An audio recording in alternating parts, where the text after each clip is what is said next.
Alma Cardenas from Microsoft. Alma is a founding member and sustainability grants portfolio manager for Microsoft's Artificial Intelligence for Earth initiative. This strategic 50 million global initiative is designed to democratize the use of cloud and artificial intelligence technologies to resolve global environmental challenges. As of last year, the program is focused on building Microsoft's planetary computer to provide planetary scale open geospatial data, distributed computing, and advanced analytical tools to monitor, model, and ultimately manage Earth's natural systems. And it's the Microsoft planetary computer that is going to be the basis for Digital Earth Pacific's prototype implementation. So it's great to have you on board, Alma, and over to you. Hello, everybody. It's an honor for me to be speaking to you and sharing with you a little bit of the projects that we have been working with in the AI for Earth initiative. AI for Earth is an initiative that Microsoft initiated. It's almost 4 years ago to bring the best that we have to offer, which is our cloud and AI technologies, to help us understand Earth. As we know, when we need to make decisions about Earth systems, we are pretty much flying blind to these decisions. We cannot manage what we don't measure and what we don't understand, and that is exactly the place of Earth observations and the work that you all are participating in. So we want to, bring our technology to help all of you do the important work that you need to do so that we can manage our Earth resources to a sustainable future. So the way we talk about our program is that we aim to convince computer scientists working on artificial intelligence to work on artificial intelligence for environmental sustainability.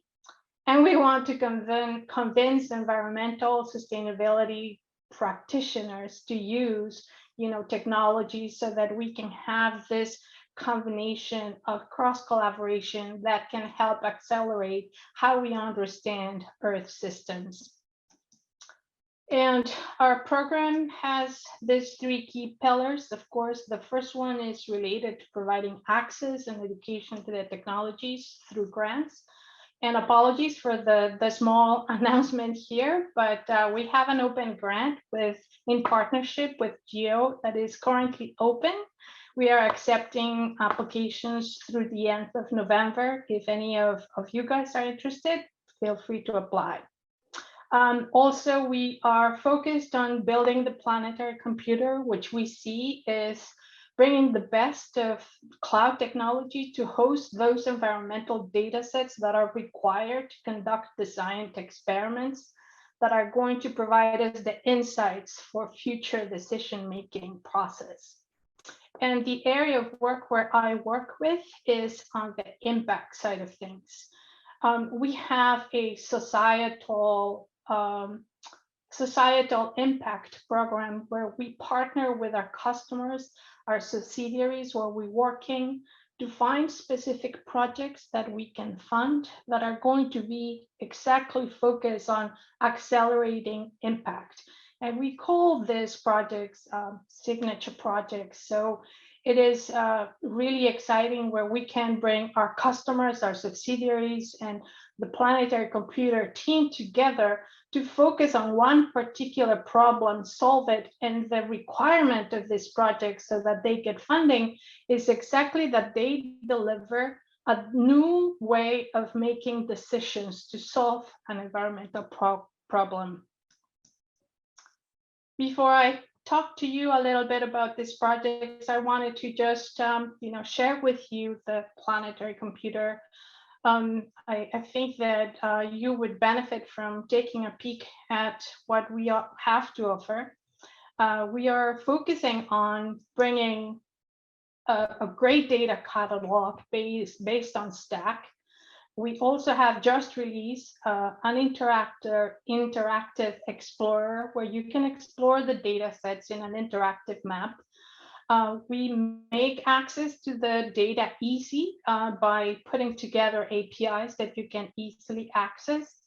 And we are also providing a hub to do your interactive experiments where you can deploy compute that scales to the need of the analysis that you need for your work and your experiments. And last but not least, we hope that all of these tools result in applications that can help us, make better decisions in environmental sustainability. We are keen on driving towards data-driven decisions to improve the chances of getting to a sustainable future. So I have here 3 projects that are real. They are, being deployed and being used by users that are making new decisions thanks to the technology. The first project was done with and for Amazon, which is an NGO in Brazil that had been providing reports of deforestation to government entities for quite a number of years. The problem that it's faced in the Amazon today, though, is that these reports are backlooking. We can understand and quantify what has happened in the past, but that is not very helpful when what we want to do is prevent deforestation. We need to start predicting what is going to happen and what is going to happen near real time. So the definition of the problem for Amazon is that they wanted to have a mechanism to predict deforestation within the next 3 months. That's how they define what near real time means. So they have, of course, the experts, the scientists. I can tell you that they use the detection of illegal roads to be able to come up with this predictor. It's a very good predictor for deforestation. The solution has been launched and is available. All of you can take a peek at this amazing solution, but they are able now to quantify and qualify the deforestation. I think the precision of this map, it's 100 square kilometers. I think that we decided that it was an appropriate precision for what was needed. The costs to get to a greater resolution are still being discussed, but at any rate, I have a peek. Let me just go to this slide real quick so you can see the solution a little bit better. And I have a great story. The solution has been up and running for 2 or 3 months, and Amazon, the NGO, is actively engaging with governments, private sector, public prosecutors, and I have just recently gotten a report of what are the results of the actions that they are taking. I have to tell you that the technology part of it is perhaps the sexiest, prettiest, and maybe the easiest part of the work that we have to do. In order for us to influence decisions, we have to make sure that we have the right stakeholders, that we think through how is the presentation going to be provided so that is effective at describing the problem and engage stakeholders for making different decisions. It could be a challenge. It could be, for example, I am showing you right now Altamira. Altamira is one of the regions that has the highest risk for deforestation. And working with public prosecutors, they were able to quantify that 91% of this region is forests. And it turns out that if you put this into context, is the largest forest in the world.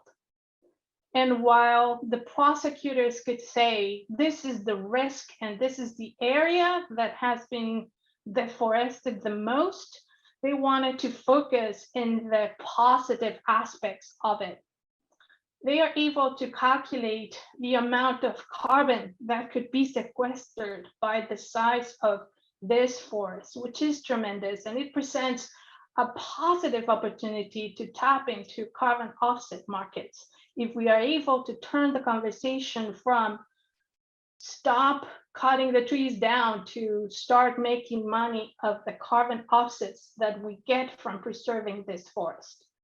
This is the type of conversations that are extremely difficult and the type of conversations that they are able to unlock by presenting the data, by presenting what will happen, and by presenting with quality and quantity the size of the problem.